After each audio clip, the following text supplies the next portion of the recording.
هي القناة وهي كمان كلها قنوات على يوتيوب عندها آلاف المتابعين، بتقدم محتوى أجنبي أرباحه أضعاف مضاعفة من أرباح المحتوى العربي. والعامل المشترك بين هي القنوات إنها انشهرت بعدد قليل من الفيديوهات. طيب شو رأيك إذا قلت لك إني اليوم رح أعرفك على موقع تقدر تعمل من خلاله كل هي الفيديوهات بكبسة زر واحدة؟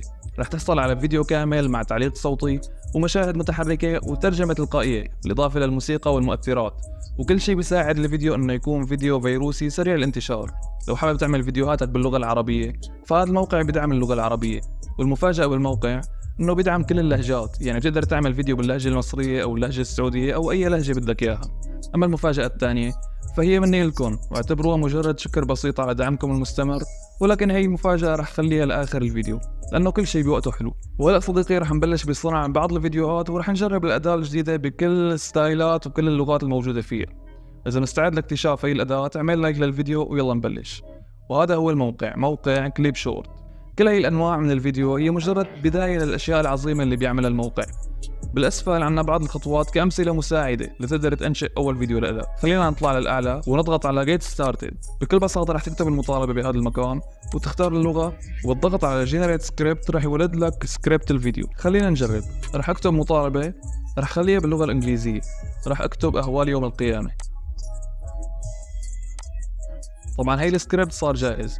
بما انه طلبنا منه يكتب سكريبت عن معلومات دينية فاكيد لازم ندقق ونعرف اذا المعلومات اللي كتبها صح او خطأ، لهيك رح انسخ السكريبت ورح روح على المترجم. مثل ما شايف كل شيء صح، وهو ما تعمق باصول دينية، كتب السكريبت بشكل عام، واكيد ما ذكر اسم الله بالسكريبت. ولكن في خطأ، وهو انه قال حيث الرحمة نادرة، وهذا خطأ، لهيك رح احذف هي الكلمة، وهيك بيكون السكريبت ممتاز. رح انسخ السكريبت المصحح والصقه بدل السكريبت القديم.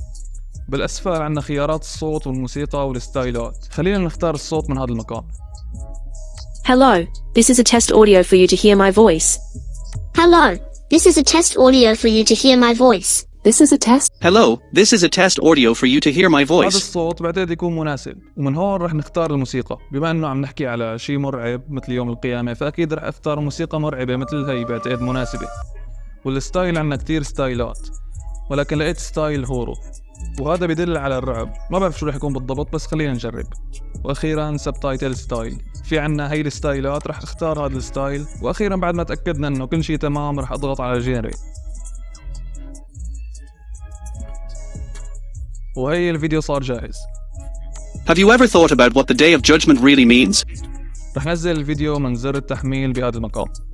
Have you ever thought about what the Day of Judgment really means? In Islam, it's not just a concept. It's a reality that sends chills down your spine. Picture this: the earth shakes, the sky split open, and everyone is gathered for their final reckoning. It's a day when every single deed, big or small, is laid bare. Imagine standing there, heart racing, as your entire life flashes before you. The sun draws closer, and the heat is unbearable. People are sweating, some drowning in their own fear. The angels are recording everything, and there's no escape. The scales of justice are balanced, weighing your good against your bad. And then, there's the terrifying moment of judgment, heaven or hell, eternal bliss or endless torment. It's a day of accountability, where mercy. So, how do you want to be remembered? What will your story be on that day? لقيت انه هي الادوات صعب كتير تعمل من خلالها فيديوهات لها علاقة بالدين، لانه رح تضيف صور مو صحيحة. طبعا هذا الفيديو كان مجرد تجربة واكيد ما رح ينتشر، ولكن بالنسبة إلك بنصحك ما تعمل نوع من انواع المحتوى الديني بهذا الموقع او اي موقع تاني من هذا النوع، لانه رح يعطيك تصورات وصور مغلوطة.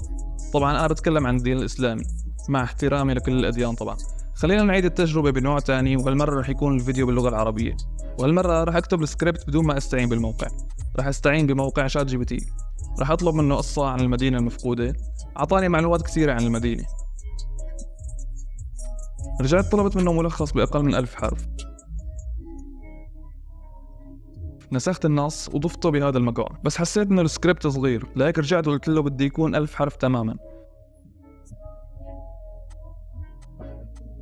اعطاني سكريبت بحوالي 700 حرف، بعتقد مناسب.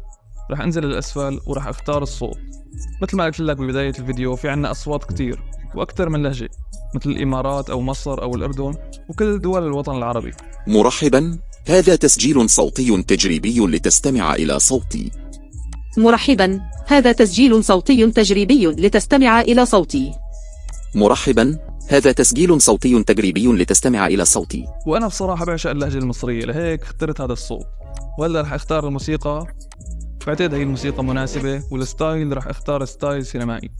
واخيرا للسبتايتل رح اختار هذا النوع. وهلا نضغط على جنريت. مع الاسف لازم نستعين بمولد السكريبت بالموقع، يعني ما بنقدر نجيب سكريبت خارجي ونضيفه، لازم الموقع هو اللي يولد السكريبت. لهيك رح اعيد نفس الخطوات. كتبت مدينة بابل المفقودة واخترت اللغة العربية وولدت السكريبت. طبعا عدت نفس الخطوات بالاسفل.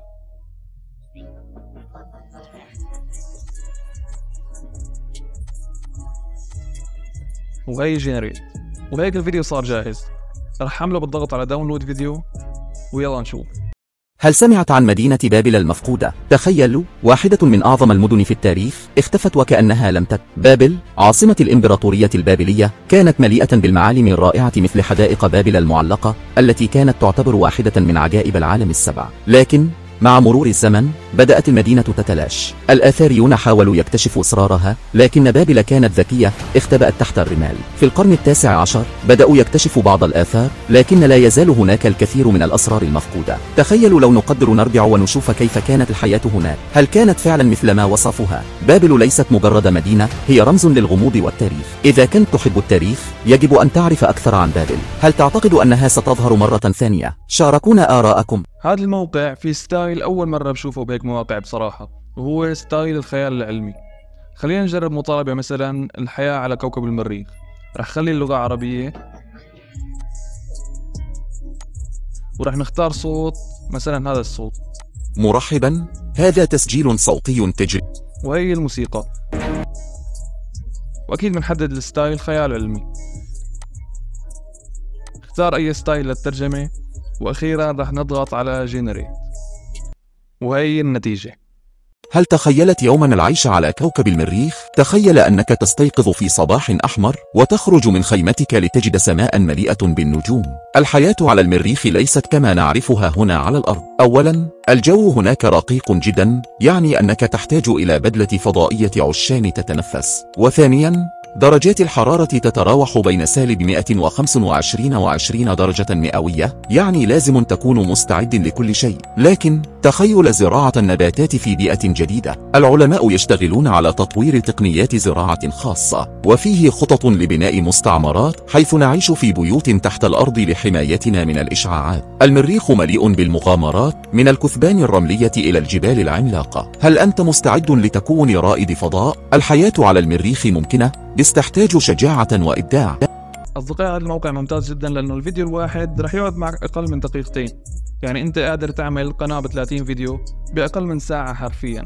متخيل انك رح تشتغل محتوى لشهر كامل باقل من ساعة واحدة بس؟ والمفاجأة اللي خليت لك اياها لنهاية الفيديو هي اني قدرت احصل على خصم 20% من رسوم الاشتراك لاول 5 اشخاص بيستخدموا الكود الموجود بصندوق الوصف. كل اللي عليك انك تحدد الخطة، مثلا هي الخطة ب $19، من خلالها بتقدر تعمل 12 فيديو مع كل الميزات اللي شرحتها بالفيديو. حدد الخطة واضغط على ستارت ناو، اضغط على اد كود وضيف الكود الموجود بالوصف بهذا المكان، ومبروك عليك خصم 20%.